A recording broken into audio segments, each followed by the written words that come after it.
21 दिसंबर से 26 दिसंबर तक रामपुर, मुरादाबाद, अमरोहा इन 3 जिलों को कवर करते हुए आम आदमी पार्टी की दूसरे चरण की पदयात्रा शुरू होने जा रही है।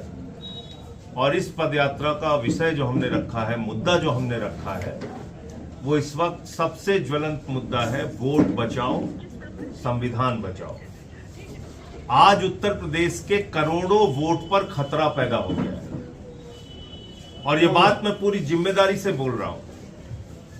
जिले जिले में इतने बड़े पैमाने पे गड़बड़ियां जानबूझ के की जा रही हैं कि जब इसका खुलासा होगा तो आपकी आंखें चौंधिया जाएंगी, आपको समझ में नहीं आएगा कि क्या हुआ। एक एक विधानसभा में हमने बिहार के अंदर देखा, एसआईआर में 70 हजार वोट काटे गए। जब आप एक विधानसभा में 70,000 वोट काट देंगे तो फिर चुनाव का कोई अर्थ नहीं बचता। और उत्तर प्रदेश में भी मेरा अनुमान है कि जैसे 80 लाख वोट बिहार में काटे गए, ऐसे ही करीब करीब 2 करोड़ वोट उत्तर प्रदेश में भी काटे जाएंगे। और ये बात मैं इसलिए कह रहा हूं कि खेल शुरू हो गया है। हमने अभी 2 जिलों में सिर्फ पकड़ा है इनको।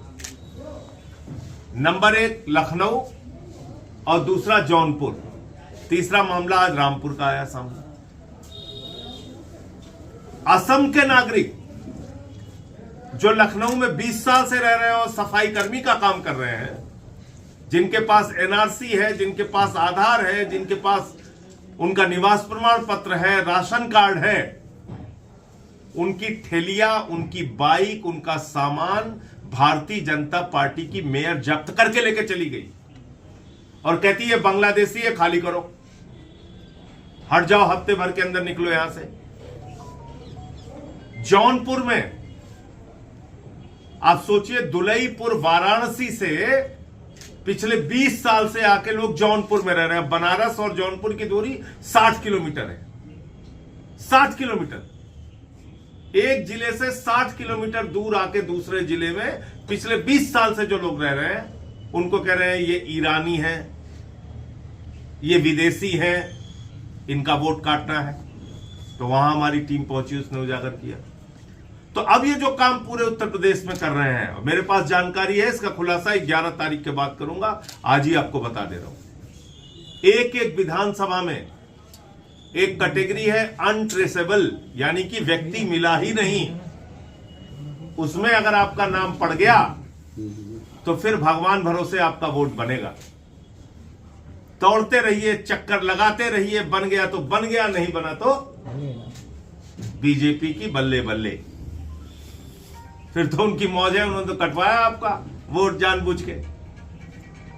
तो डेथ की कैटेगरी, परमानेंटली शिफ्टेड की कैटेगरी, अनट्रेसेबल की कैटेगरी में इतने सारे वोट आपको मिलने जा रहे हैं कि आप हैरान हो जाएंगे। 11 तारीख तक इंतजार कीजिए, मैं एक एक खुलासा करूंगा, मेरे पास जानकारियां आ रही हैं।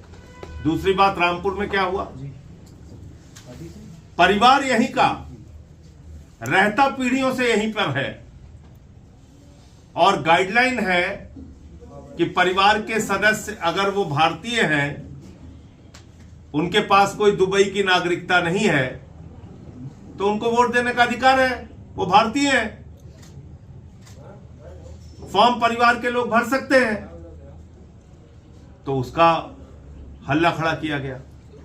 तो कुल मिलाकर जो एसआईआर के नाम पर वोट की डकैती का अभियान उत्तर प्रदेश में चलने जा रहा है और चल रहा है, उसको रोकने के उद्देश्य से हमारी ये पदयात्रा रामपुर से लेकर अमरोहा तक जाएगी। और ये 6 दिन की पदयात्रा है, 21 तारीख से शुरू होके और 26 तारीख को इसका समापन होगा। और दूसरा विषय है संविधान बचाओ। और जब हम संविधान बचाओ की बात करते हैं तो संविधान में दिया गया हमारा रोजगार का हक, संविधान में दिया गया हमारा जो गैर बराबरी को खत्म करने का हक है, संविधान में दिया गया जो हमारा सम्मान, जो हमारा भेदभाव समाप्त करने की बात कही गई और धर्मनिरपेक्षता की जो बात कही गई है, उन सारे सवालों की चर्चा इस पदयात्रा के दौरान होगी। क्योंकि हम देख रहे हैं कि एक नकली चर्चा कराई जा रही है इस देश के अंदर, और वो जो चर्चा कराई जा रही है एक बाबा के माध्यम से, मेरा सीधा आरोप है कि वो देश को तोड़ने की कार्रवाई है। क्योंकि अगर बाबा साहब डॉक्टर भीमराव अंबेडकर जी के द्वारा लिखे गए संविधान में कहा गया है कि भारत एक धर्मनिरपेक्ष राष्ट्र है, और उसी संविधान पर प्रधानमंत्री ने शपथ ली है, उसी पर योगी जी ने शपथ ली है, उसी पर मैंने शपथ ली है, तो किसी को भी हक नहीं है कि वो उस संविधान के खिलाफ जाके कहे कि इस देश में हिंदू राष्ट्र बनेगा। ये देश बाबा साहब के संविधान से चलेगा, किसी बाबा के फरमान से नहीं चलेगा। और कल बाबा साहब का परिनिर्वाण दिवस था, उनकी पुण्यतिथि थी, तो ये संकल्प हमारा और मजबूत होता है। और हम लोग इस यात्रा के दौरान ये विषय भी उठाएंगे कि कहां कहां संविधान को कुचलने, तोड़ने, खत्म करने की कोशिश की जाए।